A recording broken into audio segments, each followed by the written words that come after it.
सुप्रभात सभी छात्र छात्राओं, अजीज मित्रों और इस मेरे कोचिंग संस्थान से और मेरे यूट्यूब चैनल से जुड़े हुए जितने भी प्रबुद्ध और बुद्धिजीवी परम आदर के योग्य प्रतियोगी परीक्षाओं की तैयारी करने वाले प्रतिभागियों, मेरे इस चैनल पर आपका हार्दिक अभिनंदन है, स्वागत है और आपकी ढेर सारी दुआओं के साथ जो मैंने प्रगति तय की है, इस प्रगति के लिए आपको बार बार साधुवाद है। देखो, मैंने परसों की क्लास में चौहान वंश का पहला वीडियो आप तक पहुंचाया था और उस चौहान वंश के जालौर क्षेत्र के चौहानों के बारे में हमने आपसे जो बातें वार्तालाप की थी। जालौर क्षेत्र के किले के बारे में पहले वीडियो में हमने आपको बताई कि इस जालौर का नाम जबालो ऋषि के नाम पर जो है वो जालौर रखा गया है। जालंधर नाथ भी रहे, यहाँ जाल के पेड़ हैं, इसलिए इसका नाम उसकी सीमा के कारण जालौर है। इसे कान का चल भी कहते हैं, सुवर्णगिरी भी इसको कहा जाता है। और एक बात यहाँ पर आती है कि इस जालौर शाखा की स्थापना नाडोर वंशी कीर्तिपाल ने की थी। उस कीर्तिपाल को मनोत लेंसी ने यानी पदवी से सम्मानित किया था, कितु की उपाधि से, जिसका अर्थ होता है महान शासक। और उस मनोत लेंसी को राजस्थान का अबुल फजल कहा था। जयपुर के एक इतिहासकार है जिसका नाम है मुंशी देवी प्रसाद। तो ये कुछ चीजें हमारे साथ वार्तालाप के रूप में हुई थी। अब एक बात है कि इस जालौर के चौहानों का एक संघर्ष हुआ था किसके साथ? एके के साथ। एके का मतलब यहाँ पर अलाउद्दीन खिलजी, और अलाउद्दीन खिलजी के समकालीन जो जालौर के शासक थे वो जालौर के शासक कौन थे? कानड़ देव। कानड़ देव जो थे वो कानड़ देव शासक थे। तो कानड़ देव नामक व्यक्ति या कानड़ देव नामक व्यक्ति थे, वो शासक थे कहाँ के? जालौर के। दूसरी बात यहाँ पर एक शब्द आता है कि इस कानड़ देव और एके का जो इतिहास जानकारी के दो स्रोत हैं। और कौन कौन से स्रोत हैं वो? जिसमें पहले व्यक्ति का नाम है पद्मनाभ, जो एक राइटर है। ये पद्मनाभ दो जगह आता है भारत के राजस्थान के कंपटीशन में। एक पद्मनाभ है जो पृथ्वीराज चौहान राय पिथौरा के साहित्य विभाग के अध्यक्ष थे, और एक ये पद्मनाभ राइटर है जिन्होंने पुस्तक लिखी है और उसको आप क्या कहते हैं?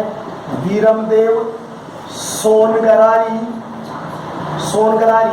वाह। और दूसरी है कानड़ देव प्रबंधन। ये कानड़ देव प्रबंधन है जिसमें इस बात का स्पष्ट उल्लेख किया गया है कि अलाउद्दीन खिलजी और जालौर के शासक कानड़ देव के बीच संघर्ष हुआ था। अब संघर्ष कैसे हुआ, किस तरीके से हुआ, उसे देखिए। अलाउद्दीन खिलजी एक साम्राज्यवादी व्यक्ति था, यानी अलाउद्दीन खिलजी एक साम्राज्यवादी व्यक्ति था, लेकिन अलाउद्दीन की एक धनी थी। ये भारत का वो शासक था, सुल्तान था दिल्ली सल्तनत का, जिसमें योग्यता के गुण जितने विकसित थे उससे कहीं ज्यादा एक कामुकता का शिकार था, जो चित्तौड़गढ़ की रानी पद्मावती के प्रति इनकी जो एक आसक्ति जो थी प्राप्त करने की, वो इस बात को दर्शाता है। तो ये साम्राज्यवादी व्यक्ति था और ये चाहता था कि गुजरात क्षेत्र में जाने के लिए राजस्थान के प्रतिष्ठित किलों को विजिट करना जरूरी है। इसलिए इसने 1305 ईस्वी में, कितने ईस्वी में? 1305 ईस्वी के अंतर्गत एक सेनापति थे जिसका नाम था एन मुल्क। ये मुल्क भी लिखा हुआ मिलेगा और कई जगह मुल्तानी को भी नाम दिया हुआ मिलेगा। इसको भेजा किसके पास? कानड़ देव के पास भेजा कि चित्तौड़गढ़ को भी जीत लिया है, रणथंभौर को भी जीत लिया है और आप अधीनता स्वीकार कर लो। कानड़ देव ने जब ये अधीनता स्वीकार कराने का प्रस्ताव गया, किसकी ओर से? एके की ओर से गया था। कौन लेके गया था? एन मुल्क ओब्लिक मुल्तानी लेकर गया। कानड़ देव ने इसे नकार दिया कि मैं एक राजपूत योद्धा हूं और मैं अधीनता स्वीकार नहीं कर सकता। लेकिन कहा जाता है एन मुल्क और मुल्तानी नामक व्यक्ति जो है, उस मुल्तानी ने के कहने पर, उसके मनाने पर या उसके निवेदन पर कानड़ देव ने उसकी बात मान ली थी। और बात मानकर उन्होंने कहा कि मैं दिल्ली सल्तनत काल में अपने पुत्र को भेज देता हूँ। और उसके पुत्र का नाम क्या था? वीरमदेव, उसको भेज देता हूँ। लेकिन कुछ इतिहासकार इस बात को नहीं मानते हैं, क्योंकि ये बात जिस इतिहासकार ने कही है उसका नाम क्या है? फरिश्ता। फरिश्ता नामक इतिहासकार ने कहा है कि एन मुल्तानी को भेजा। उसके कहने पर उसने अधीनता स्वीकार कर ली थी। लेकिन जब कानड़ देव अपने पुत्र वीरमदेव सहित जब दिल्ली सल्तनत के दरबार पहुंचा तो अलाउद्दीन खिलजी ने कुछ ऐसे शब्द कहे जिसमें एक राजपूत योद्धा के प्रतिकूल थे। तो कहते हैं कि उसने वहां से उस दरबार का बहिष्कार कर दिया। लेकिन बहुत सारे इतिहासकार इस बात को नहीं मानते। दूसरी बात देखिए, ये प्रश्न आईएएस की परीक्षा में आ गया था, 2006 में भी है, और एक बार ग्राम सेवक परीक्षा 2012 में भी ये सेलेक्ट हो गया था ये प्रश्न। तो इसको आप विशेष ध्यान रखिए। फिर देखिए, जो जालोर क्षेत्र था उसको विजिट करना चाहता था, उस पर एक इतिहासकार है जिसका नाम है नेडसी। और नेडसी नामक एक इतिहासकार है जिसको राजपूताने का अबुल फजल कहते हैं। उन्होंने पुस्तक लिखी है नेडसीरी ख्यात। और उस नेडसीरी ख्यात में एक बात का जिक्र लिखा उन्होंने कि राजस्थान के अंतर्गत जो जालोर अभियान था, उस जालोर अभियान का मुख्य कारण वीरमदेव और फिरोजा प्रेम संबंध था। यानी क्या था? फिरोजा और वीरमदेव प्रेम संबंध था। अब ये प्रेम संबंध कैसे था उसकी डिटेल देखिए। कहा जाता है एन मुल्क या मुल्तानी के कहने पर, यानी उन्होंने वीरमदेव को दरबार में भेज दिया। यहाँ पर एके जो था और एके की पत्नी जो पुत्री जो थी, वो पुत्री का नाम था फिरोजा और कानड़ देव का पुत्र था। और कानड़ देव का पुत्र था और उस पुत्र का नाम क्या था? वीरमदेव था। तो वीरमदेव को कहाँ भेज दिया था? दिल्ली दरबार। किसने? कानड़ देव ने। अब वीरमदेव की मुलाकात किससे हो गई? फिरोजा से हो गई। राजस्थान की भाषा में एक कहावत है कि माँ के जैसी पुत्री होती है, पिता जैसे पुत्र होते हैं, ऐसी कहावत है राजस्थानी के अंतर्गत। तो वहां पर क्या हुआ कि फिरोजा की माता जो मावठा चिमना बेगम थी, उसने भी तो महमूद शाह से प्रेम संबंध किया था, जिसके कारण रणथंबोर संघर्ष का कारण बना। तो फिर फिरोजा ने प्रेम कर लिया किससे? वीरमदेव से। अब जब इस बात को फिरोजा वाले प्रेम संबंध की जानकारी किसको मिली? एके को मिली। तो एके ने इस बात को किसे कहा? वीरमदेव से कहा कि भाई शादी रचाओ।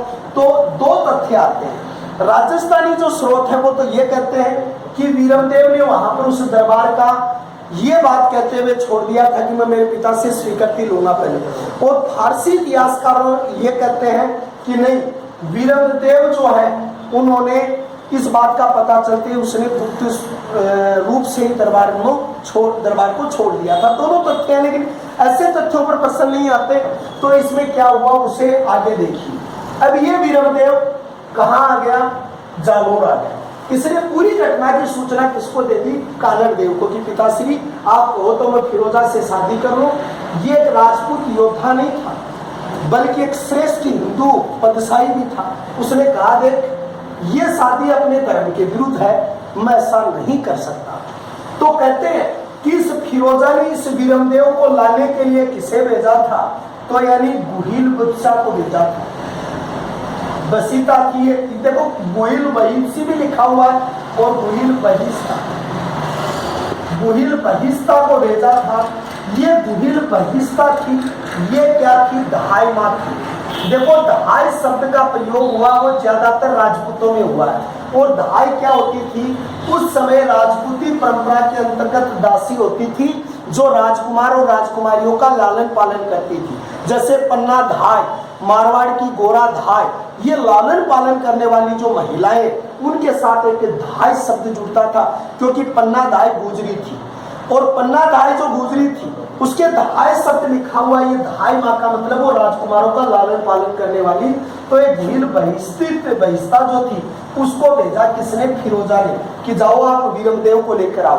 तो गुहिल बहिस्ता जब पहुंची किसके पास? कानड़ देव के पास पहुंची तो कानड़ देव ने मना कर दिया, तो गोहिल वैसा वापिस क्या लौट गई, खाली हाथ लौट गई। यहाँ इतिहास की दो बातें एक साथ चलती है कि जब फिरोजा का प्रेम इतना अटूट हो चुका था किससे, वीरमदेव से, तो फिरोजा ने क्या किया, यमुना नदी में कूदकर, यमुना नदी जो थी उस नदी में कूदकर इन्होंने क्या दे दी, अपने प्राणों की आहुति दे दी थी।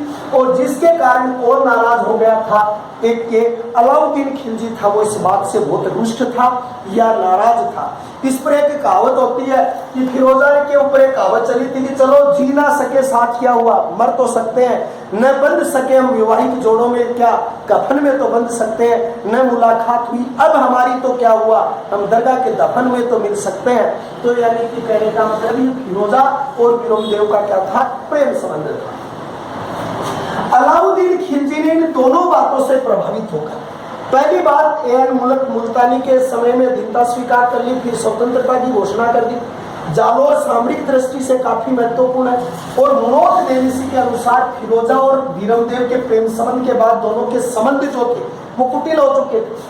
अब यहाँ पर क्या किया, अलाउद्दीन खिलजी ने 1308 में अभियान किया। कब अभियान किया, 1308 में।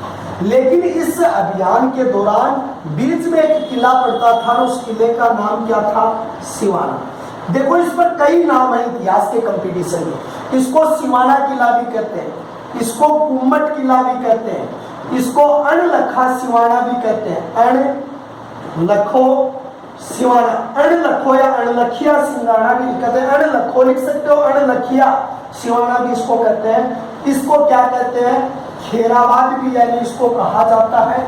और ये सिवाना जो किला है, इस सिवाना किले को जालोर की कुंजी कहा जाता है। इसको क्या कहते हैं, जालोर की कुंजी कहते हैं। और इसको क्या कहते हैं, मारवाड़ के राजाओं की स्वर्ण स्थली कहते हैं।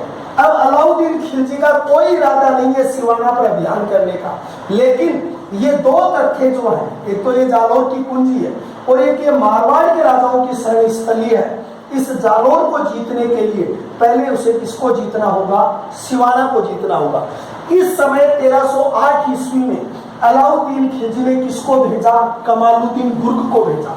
किसको भेजा, एक ने 1308 ईस्वी में किसको भेजा, कमालुद्दीन गुर्ग। इसको आप शॉर्ट फॉर्म में लिख सकते हो, केजी को भेजा।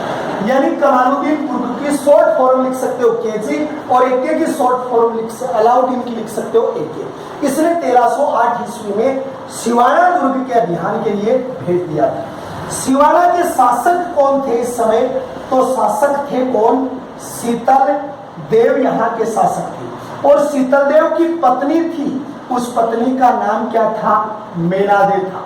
क्या नाम था, मेनादे इनकी पत्नी थी। शीतल देव का जो पुत्र था वो सोमदेव था। कौन था, सोमदेव इनका क्या था, पुत्र था। यहाँ पर इनका क्या था, शासन था। अब क्या हुआ कि शीतल देव की पत्नी मेनादे और ये यहाँ पर शासन कर रहे थे। अब सिवाना पर कमालुद्दीन गुर्ग ने क्या डाल दिया, घेरा डाल दिया। और ये घेरा कितने दिन तक रहा, 3 महीने तक घेरा रहा। इस पर एक बहुत बढ़िया नोटेड क्वेश्चन है कि राजस्थान में जालोर के किले पर 9 माह तक घेरा रहा था, लेकिन 6 माह तक रहा था। लेकिन रणथंभौर के किले पर मैंने बताया था 9 माह 13 दिन का जो सबसे लंबा घेरा रहा वो रणथंभौर के किले का रहा। यहाँ पर घेरा डाल दिया, 3 महीने तक घेरा रहा। कमालुद्दीन गुर्ग ने सोचा कि राजस्थानी राजपूतों को सीधे रूप से हराना संभव नहीं है, क्योंकि इनका पराक्रम, इनका शौर्य इतना उस समय डेवलप था कि इनको सीधा तो हम हरा नहीं सकते। इसलिए कमालुद्दीन गुर्ग ने किसका सहारा लिया, केजी ने छल कपट का सहारा लिया। किसका सहारा लिया, छल कपट का सहारा लिया। हम वीरों की उस गाथा को ललकार नहीं सकते, जिसने क्षेत्रियाणियों का दूध पिया उनको हम हरा नहीं सकते। हम तो उसी छल कपट का सहारा लेके राजस्थान में आए थे, क्योंकि हम कभी वीरता से राजस्थानों के राजपूतों को हरा नहीं सकते। ये बात किसकी थी, यानी कमालुद्दीन गुर्ग को इस बात का पता था। कमालुद्दीन गुर्ग ने क्या किया, संधि का प्रस्ताव भेजा। क्या भेजा भाई, संधि का प्रस्ताव भेजा। ये संधि का प्रस्ताव किसके पास भेज दिया था, शीतल देव के पास भेज दिया। किसके पास, संधि का प्रस्ताव भेजा और संधि का प्रस्ताव किसके पास भेज दिया? शीतल देव। शीतल देव ने एक गलती कर दी, इसलिए अपने वफादार सेनापति, क्या नाम था? वफादार सेनापति था, और वफादार सेनापति का नाम क्या था? उस वफादार सेनापति का नाम था भावना। उस भावना को भेज दिया। इस भावना को तेजी ने क्या दे दिया? लालच दे दिया। क्या लालच दे दिया इसको? ये लालच दिया कि हम आपको क्या बना देंगे? शासक बना देंगे और आप हमारा साथ दो। भावना ने क्या किया कि मोम कुंड था, वहां कौन सा कुंड था? मोम कुंड था। मोम कुंड में क्या मिला दिया? गोरक्त मिला दिया, और गोरक्त मिलाने के कारण वहां पानी का संकट आ गया था। और उस मोम कुंड में गोरक्त मिलाने के कारण जब पानी का संकट आ गया था, तो मजबूरी में शीतल देव को और सोमदेव को इस किले के दरवाजे खोलने पड़े। शीतल देव ने यहाँ पर किसका पालन किया? केसरिया व्रत का पालन किया। और मेणादे थी, उस मेणादे ने किसका पालन किया? जोहर का पालन किया। और इस तरीके से सिवाना दुर्ग पर सिवाना का पहला क्या हुआ? साका हुआ। यहाँ पर क्या हुआ भाई? प्रथम साका हुआ। प्रथम साका किसके नेतृत्व में हुआ? केसरिया, शीतल देव और मेणादे जोहर। कब हुआ? 1308 ईस्वी में। घेरा कितने दिन रहा? 3 महीने तक घेरा रहा। इसमें सोमदेव और शीतल देव किसको प्राप्त हो गए थे? वीर गति को प्राप्त हो गए थे। इस पर जब कमालुद्दीन बुर्ग का अधिकार हुआ, तो उसने सिवाना का नाम बदलकर क्या कर दिया था? खेराबाद कर दिया था। क्या कर दिया था? खेराबाद जो है वो खेराबाद इसका नाम कर दिया गया था। इसी किले में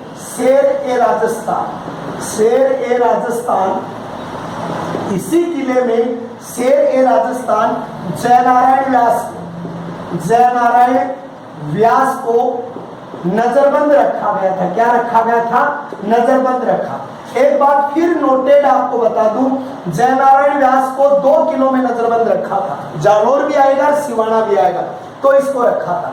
ये राजस्थान के पहले निर्वाचित और मनोनीत दोनों कर्मों में, क्योंकि पहले मनोनीत हीरालाल शास्त्री हैं, पहले निर्वाचित टीकाराम पालीवाल है, लेकिन ऐसा सीएम जो मनोनीत भी रहा और निर्वाचित भी रहा तो जयनारायण व्यास आता है। और जयनारायण व्यास जो है ये विश्वविद्यालय जोधपुर का है। और उस विश्वविद्यालय की विशेषता कि एक भी विश्वविद्यालय जो है वो जोधपुर की सिटी के बाहर का नहीं है। इसे शेर राजस्थान भी कहते हैं। ये खेराबाद नाम इसे सिवाना दुर्ग का यहाँ बदल दिया। सिवाना दुर्ग पर कितने साके हुए? तो सिवाना दुर्ग पर 2 साके हुए। क्या हुए अभी? 2 साके हुए। तो सिवाना दुर्ग पर 2 साके हुए। अब 2 साके कौन कौन से हुए उसे देखिए। पहला साका 1308 ईस्वी में हुआ। पहला साका कब हुआ? 1308 ईस्वी के अंतर्गत हुआ था। ये मैंने ऊपर डिटेल बताई है। दूसरा साका 1559 ईस्वी में हुआ। कब हुआ? 1559 ईस्वी में। 1559 ईस्वी में यहाँ के शासक कौन थे? कल्लाजी मालोत थे। और कल्लाजी मालोत के समय जयपुर जो आपके दिल्ली के मुगल बादशाह कौन थे? अकबर। याद ये कर सकते हो आक्रांता कौन थे? आक्रांता अकबर थे। लेकिन अकबर स्वयं नहीं आए। अकबर स्वयं नहीं आए, बल्कि अकबर ने किसको भेजा था? जोधपुर के मोटा राजा उदय सिंह को भेजा था। किसको भेजा था? जोधपुर के मोटा राजा उदय सिंह को भेजा था। किसको भेजा? मोटा राजा उदय सिंह। ये मोटा राजा पदवी है किसकी? यानी उदय सिंह की, जो जोधपुर वाले की। किसने दी थी? अकबर ने। ये वो उदय सिंह है जिस उदय सिंह ने अपनी पुत्री जोधाबाई की शादी, कौन सी भाई? जोधाबाई ओगलिक भानवती की शादी किससे की थी? शादी अकबर से की थी। और अकबर से जब उसने जहांगीर से की थी, अकबर ने जहांगीर से की थी। और इस जोधाबाई से कौन पैदा हुए थे? खुर्रम पैदा हुए थे। यही खुर्रम आगे चल के किसके नाम से प्रसिद्ध हुआ था? शाहजहां के नाम से प्रसिद्ध हुआ था। तो ये वो मोटा राजा उदय सिंह है। अब अकबर की और कल्लाजी की अनबन क्या थी? क्या अनबन थी? देखो, कल्लाजी मालोत थे, उसने शादी की थी किससे? बूंदी की राजकुमारी से। और बूंदी की राजकुमारी उस समय बहुत सुंदर थी। और बूंदी की राजकुमारी से शादी करना चाहता था कौन? अकबर। कौन करना चाहता था? अकबर। लेकिन बूंदी की राजकुमारी ने निमंत्रण दे दिया किसको? कल्लाजी को। और शादी किसने कर ली? कल्लाजी ने, यानी उससे शादी करनी थी। उससे दोनों क्या थे? नाराज थे। इस कल्लाजी पे एक शब्द और बता दूं, एक राजस्थान के लोक देवता है। कौन है? राजस्थान के लोक देवता है। और उस लोक देवता का नाम क्या है भाई? राजस्थान के लोक देवता का नाम कल्लाजी। कल्लाजी को क्या कहते हैं? 4 हाथ व 2 सिर का लोक देवता। क्या कहते हैं? 4 हाथ और 2 सिर का लोक देवता कहते हैं इसको, कल्लाजी को। ये कल्लाजी मीरा के दूसरे कल्लाजी है ना, वो मीरा के क्या थे? भतीजे थे। मीरा के भतीजे थे। उसको 4 हाथों का लोक देवता कहते हैं। कोई पागल कुत्ता काटता है तो उसका इलाज होता है, भूत पिशाच का इलाज यहाँ होता है। कल्लाजी की छतरी चित्तौड़गढ़ किले के अंतर्गत है। तो ये कल्लाजी वो दूसरे है और ये कल्लाजी दूसरे, एक लोक देवता है और एक यहाँ के क्या है? अधिकारी है। यहाँ सिवाना को जीतते ही कमालुद्दीन जो बुर्ग थे उसने इसका नाम बदलकर कर दिया था खेराबाद। ये उस पर अधिकार करने वाला था। अब जीतना था अलाउद्दीन खिलजी को। कौन से किले को? जालोर किले को जीतना था। तो क्या किया अलाउद्दीन खिलजी ने? एके ने 1311 ईस्वी में, एके ने 1311 ईस्वी में जालोर अभियान किया। कौन सा अभियान किया? जालोर अभियान किया था। और इसे ध्यान से देखना, 1311 ईस्वी के अंतर्गत इसके सेनापति कौन है? इसके सेनापति कौन है? तो इसके सेनापति जो है वो सेनापति है केजी। कौन है? केजी है कमालुद्दीन बुर्ग। अब जालोर किले के घेराबंदी कर दी। क्या कर दी? घेराबंदी कर दी। किसके? जालोर किले के। किसने कर दी? एके ने घेराबंदी करवा दी। सेनापति कौन है? कमालुद्दीन बुर्ग है। इसके घेराबंदी कर दी। लेकिन वो भी क्या हुए थे उसमें? वो जालोर को जीत नहीं पाए। वो जालोर को जीत नहीं पाए थे। उन्होंने घेराबंदी कर दी, जीत नहीं पाए। तो क्या हुआ उसके कारण? उसे देखिए कि अलाउद्दीन खिलजी ने जब जालोर किले के घेराबंदी की, कानड़देव, बीरमदेव, सोमदेव, सातलदेव, ये वीर सेनापति जो थे वो उनके साथ थे। तो उस समय क्या हुआ कि लंबे समय के घेराबंदी रहने के बाद केजी ने समझाया किसको? एके को, कि हम सीधे नहीं जीत सकते, हमें किसका सहारा लेना होगा? छल कपट का सहारा लेना होगा। हम सिर्फ छल कपट से इसको जीत सकते हैं और छल कपट के अलावा हम इसको जीत नहीं सकते। फिर दूसरी चीज देखिए, हम छल कपट के अलावा इसे जीत नहीं सकते। तो एके ने छल कपट का सहारा लिया और छल कपट के सहारे उसने क्या भेज दिया? संधि प्रस्ताव भेज दिया। क्या भेज दिया भाई? संधि प्रस्ताव भेज दिया। किसके पास? कानड़ देव के पास। किसके पास भेजा? कानड़ देव के पास भेजा। और कानड़ देव ने भी इस संधि प्रस्ताव को स्वीकार कर लिया। ये बात उसके द्वारा यहाँ गलत हुई कि उसने संधि प्रस्ताव को स्वीकार कर लिया। और कानड़ देव ने संधि करने के लिए किसको भेजा? संधि करने के लिए किसको भेज दिया था? दहिया राजपूत बीका को भेजा कि आप जाके संधि करो। दहिया राजपूत बीका को वो सेम टू सेम लालच दिया। वो का वो लालच दिया कि आपको हम राजा बना देंगे। और दहिया राजपूत बीका ने वही किया, लालच में आ गया और उसने कानड़ देव के साथ विश्वासघात करते हुए अपने किले की जो चाबियां थी वो किले की चाबियां उसको सौंप दी। किसको? एके को सौंप दी और कानड़ देव के साथ विश्वासघात कर लिया। दहिया राजपूत बीका की पत्नी थी और उसका नाम था हिरोंद क्षेत्रिया।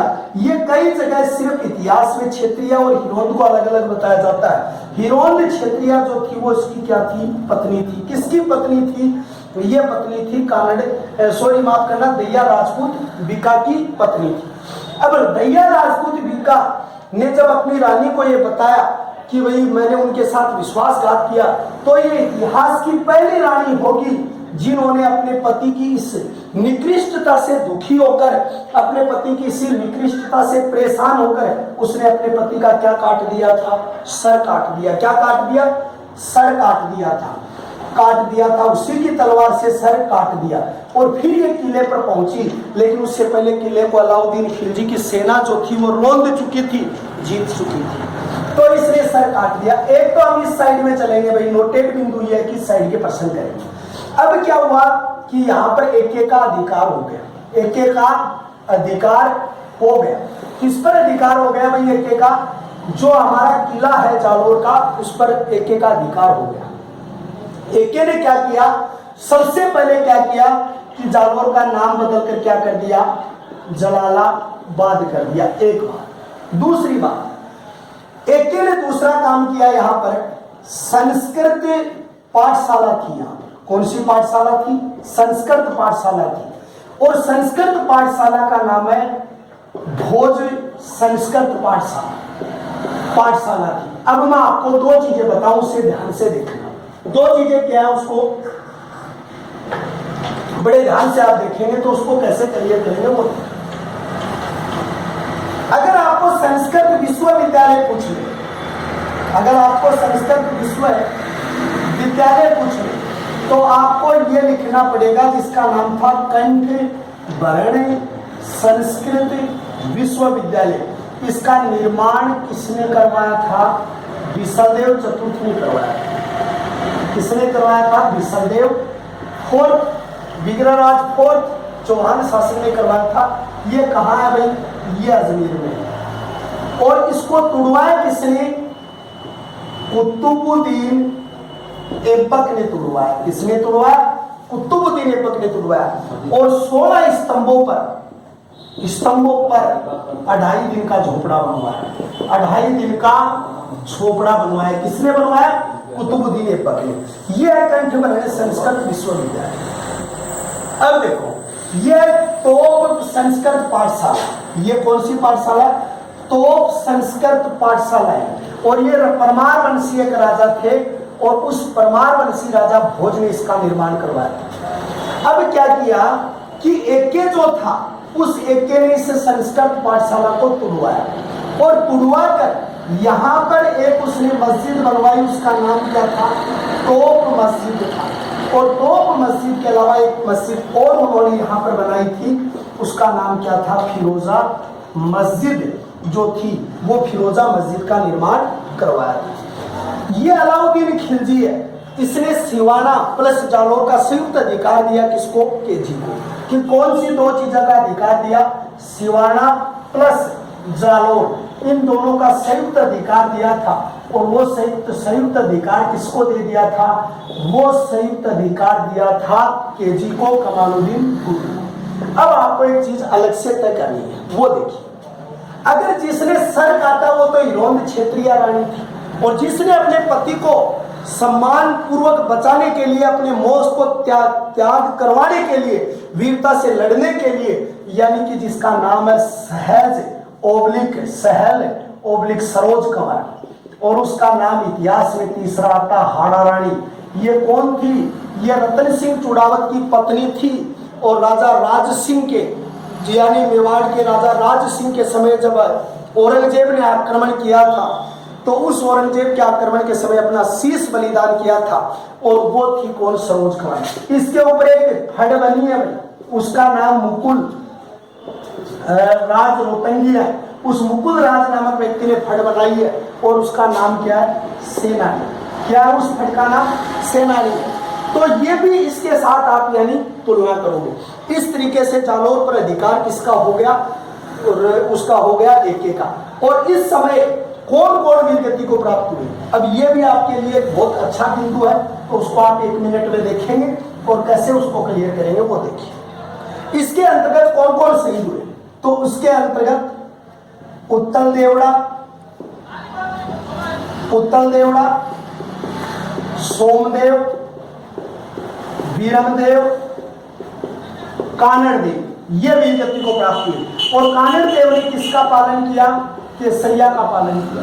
और कानड़देव के साथ उसकी पत्नी थी जिसका नाम था जेतल देव ने जौहर किया। अब दो चीजें मैं आपको बता दूं, जालोर पहली जगह है जहां पे एक ही शाखा हुआ है, जालोर पे इस दिन एक उक्ति प्रसिद्ध हुई थी, राई के भाव रात गए, ये भी जालोर पर विकसित हुई थी। और जो ही अलाउद्दीन खिलजी का अधिकार हुआ, वो नाडोल वंशी चौहान शाखा की, उसका जालोर से क्या हो गया, अंत हो गया। और यहाँ पर एक जालोर के किले के प्रसंग थे, वो मैंने शुरू में बता दिए थे, ये सहज कौर वाले प्रसंग भी आपको आगे बता दिए जाएंगे। तो चौहान जालोर पार्ट अब खत्म हो गया। एक निवेदन था, अब हम एक और टॉपिक वो लेके आएंगे, जैसे रामचंद्र सेन है, महाराणा प्रताप है, बप्पा रावल है, राणा संगा, एक एक हिस्ट्री के टॉपिक में आपके पास लेके उपस्थित होगा अगले वीडियो में। तब तक हम आपसे विदा चाहते हैं और आपसे एक निवेदन चाहते हैं कि आपने अगर हमें इतना जो सशक्त बनाया तो आप हमारे YouTube चैनल को सब्सक्राइब करें, जो बेल आइकन घंटी, जिससे हमारा मैसेज आप तक पहुंचे और ज़्यादा से ज़्यादा लोगों में इस मैसेज को आप पहुंचाएं, ऐसे आपसे निवेदन है। हम आपकी भावनाओं को पूरा करने का पूर्ण प्रयास करेंगे। इसके साथ हम आपसे विदा होते हैं, कल नए वीडियो के साथ हम एक बार फिर आपसे मिलते हैं। तब तक के लिए सत श्री अकाल, जय हिंद, जय भारत के साथ आगे मिलते हैं।